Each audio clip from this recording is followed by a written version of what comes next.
Hey, I'm Jeff. Welcome back to Keepin It Peel. Today I'm going to be hanging out with Andrew Scotchie of Andrew Scotchie and the River Rats. We'll be talking about live music and songwriting and all that good stuff. So come on in. We're not ever alone.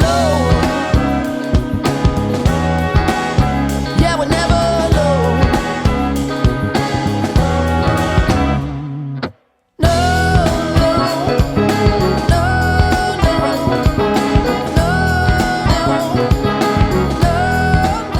Hi, Andrew Scotchie. Welcome to Keepin It Peel. Thank you so much for having me. It's an honor. It's so nice to have you here, man. And let's just jump right in. You know, I've been asking this question to a number of artists who I've sat down with like recently because I felt like it's important to kind of get an idea of how people processed this past year. On a positive note, what kind of silver linings did you find for yourself as we're coming out of all of this?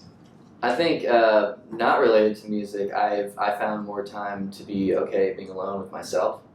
That was a huge one. I got time with my family. I got to catch up with my brothers way more than I have in previous years because, you know, typically in the spring, summer, and most of the fall we're on and off the road, and I got to have more time and more family dinners than I've had in probably 3 years, you know, collectively. And I remember early on in the pandemic, you know, whenever things hit pretty hard, I would just go to my mom's house and hang out and just, you know, ride around the dirt bikes and stuff with my little brother and just do simple, fun, lighthearted things that we used to do as kids. And that put a really refreshing spin on everything. And, you know, it took a little bit of time to set into the slower pace, just like every musician had to deal with that. And I actually got to catch up on some songs. I got to finish some songs that were just kind of sitting there and, you know, like, hey, I needed to like really just sit down and flush them out. And so I got to do that. I got more into home recording. We actually released an album over the course of the pandemic, like in the height of it all in the summertime in June. And that was a really crazy experience because you're used to playing actual shows and supporting it that way and everything. So I think in a way our social media presence grew and evolved as well because we had to find new creative ways to reach people and to keep people engaged. You know, traditional ways either, you know, didn't work or just on the way out, and did everything we possibly could do to let the, you know, followers, friends, fans, and family of the band that we were not going anywhere, and this was really, you know, still evolving, and that we were going to get back at it as soon as we could. I would say the biggest silver lining was probably, you know, time to find some more inner peace, to refine what you do as an artist, and to really come back into the industry with a refreshed perception of yourself and what you do. So do you find yourself that you're finding ways as things are opening up again and you're looking to get back out there, ways to apply all of that and find that sort of balance in life? Definitely. You know, I've just in the past few years, I've been really leaning towards quality over quantity, whether it comes to releasing music or the amount of shows that we do. And I think that's even more in focus now. Doing shows that are first and foremost, you know, well executed, and stuff that we think can further our message and reach more people. I think there were definitely some touring habits that went away for some bands. You know, like, yeah, we don't necessarily have to do, you know, these kind of venues 3 nights in a row, and so there's a lot of that changing. And there were still also just new connections that came up. You know, I was surprised by how many people I connected with just virtually through all this, and the amount of people that like checked in too, the amount of people that like were caring for each other.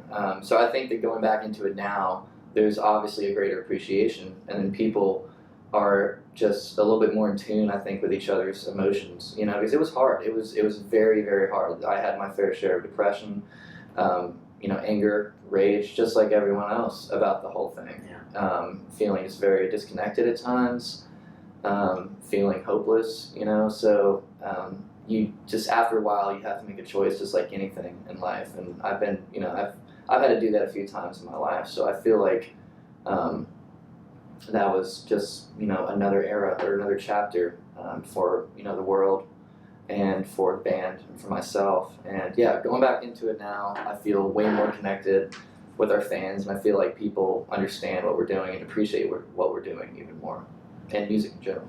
Sure, sure. Well, you know, your answer there just talked about some of your own personal vulnerability, and it's obviously in some of your songwriting that you use that and express that. What's that process for you? You also touch on these personal things, love gained and lost, but you also you have an eye for the social commentary, the things that are going on around us in the world. How do you approach your songwriting with either of those things?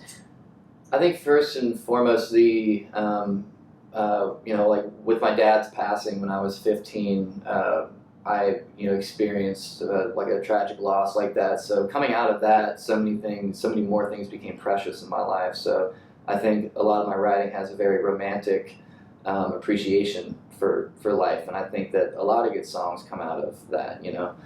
And then also when it comes to self-resiliency and bouncing back from things and being persistent and following your dreams, those are the kind of songs that inspired me as a kid, even before I picked up a guitar. You know, those tracks that were anthemic, you know, it's like, hey, we're going to get through this, everything's okay, we're in this together. Those were the kind of songs that made me want to become a writer and want to become a performer. And as far as the social commentary goes, you know, like it got to the point this past year where, you know, without even sitting down, like I'm going to write a song about what's going on in the streets, it just happened. And I think that that's a crucial ingredient to a good song that captures at times. It can't be forced. It has to be natural.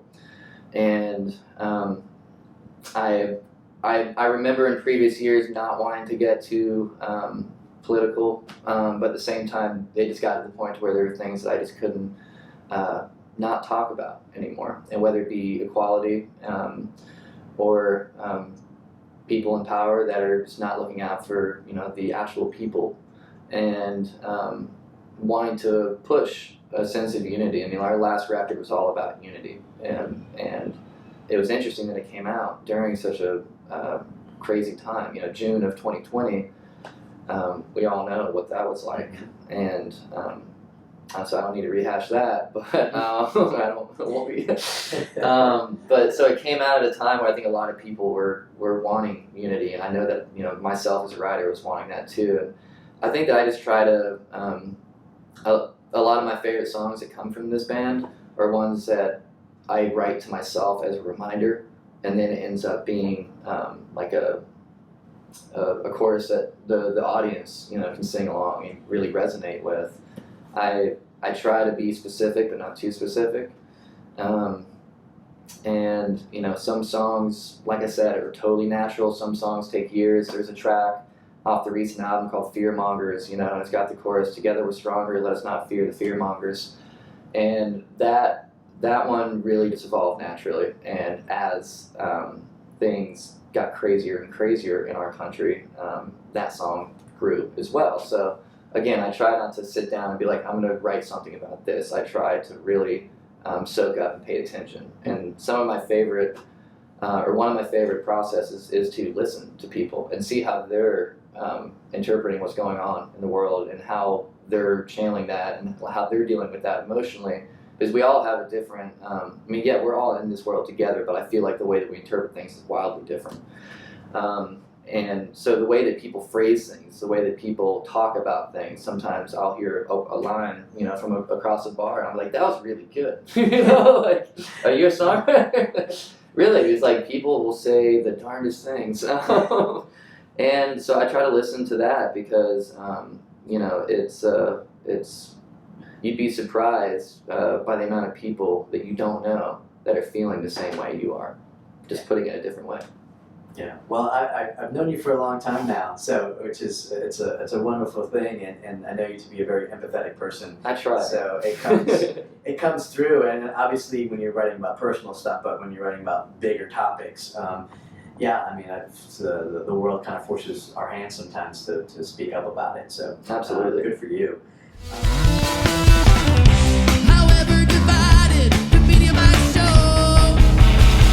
Whoa, no, I guess I'm somewhere between. Think kinds of crazy, but I say what I mean. Just ask the question, the answer for you is yeah, I'm human too. Live from a Distance. I mean, it says it all right there in the title. Yeah. You know, you released a live album. How'd you come up with picking the tracks for that, and how'd the record come together? So I've always been a fan of live records. Like one of the first that I had was like Live Licks or something like that. I had some old Sun Rock albums. My dad was a huge collector of music, so he had a lot of even just bootleg live stuff where the audio quality wasn't, you know, perfect, but it just had that raw energy, and you felt like you were sitting right there in the show. And we did a live album, it was called Barnroot Bootleg. This is in like 2013, and it was recorded in my mom's backyard back when Barnroot was there. And I remember really loving the energy of that, and also hearing from either people that have been listening to us for like a decade or people that have just been coming to the shows recently. I've heard them say, you guys are like totally different live, you know, like that song on the album, like it's good, but like, man, live, you're like. So I tried to listen to that. And then also we brought in a new member, Logan Jane, who is just a phenomenal drummer. He can play just about anything you throw at him. And he's taken the live dynamics to a whole new level. So I was eager for people to hear that because I felt like it was a new, exciting chapter for the band, especially coming out of a year where a lot of bands stopped or, you know, took a break. I didn't want to take a break. I didn't want to take a hiatus, you know. If we couldn't do live shows, I was going to make sure that we were growing as a unit and we were, you know, growing our sound. That and just, you know, the show that we did, like the sound turned out great. We were really happy with that, even though it was absolutely freezing. It was the night before Halloween, and I remember at one point running off stage and like warming my hands and just going like, you play bass solo or something.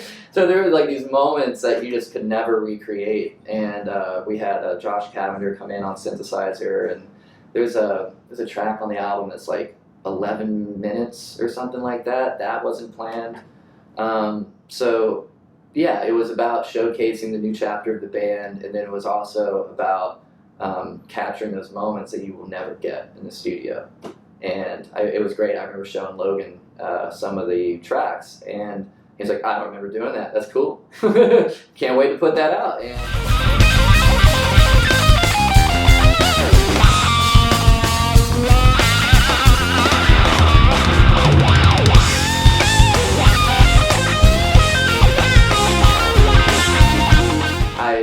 I went for quality over quantity.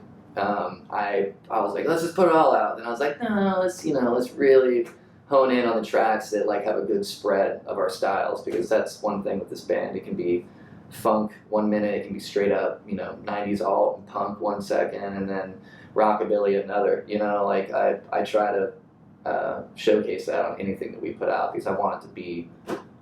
I want the jazz guys to get a kick out of it. I want the funk scene to get a kick out of it. I want the punk rockers to enjoy it, because that's what a good song and that's what good music is. It pulls all that together, you know. Sure. Well, this record shows that, so Thanks, man. it's great. So, you know, and you've played the Peel before, but is this going to be the first time with this lineup, having Logan on drums too? Yes, as far as a live, real show, and not a live stream. Yeah, And that's coming up. Yeah, so we're excited. Anything extra special other than just the incredible energy that you guys bring to a live show? We got guests. We are going to be doing some new medleys. I'm not going to give it away completely, but there's a band, a very popular band that Keith, one of their tracks, he put a really cool spin on it, and he recorded a demo, and he basically took their version and made it into a funk style version that is just, I'd never heard anything like it before. And so there's going to be stuff like that. There's going to be a couple new originals that we've never played for our Asheville folks before. And, you know, just with the live experience, there's going to be all kinds of happy accidents. Love it, love it. Sounds like there's going to be a lot of fun surprises that night. I can't wait to see people again. It's going to be awesome. It's been a while. I mean, it's been since October of 2020 since we played Asheville. So this is great. So you'll be here live at the Orange Peel. I'm really, really excited. Thank you for taking the time to sit down with me. Appreciate it, and we are so looking forward to your show. Can't wait, man. We're not ever alone.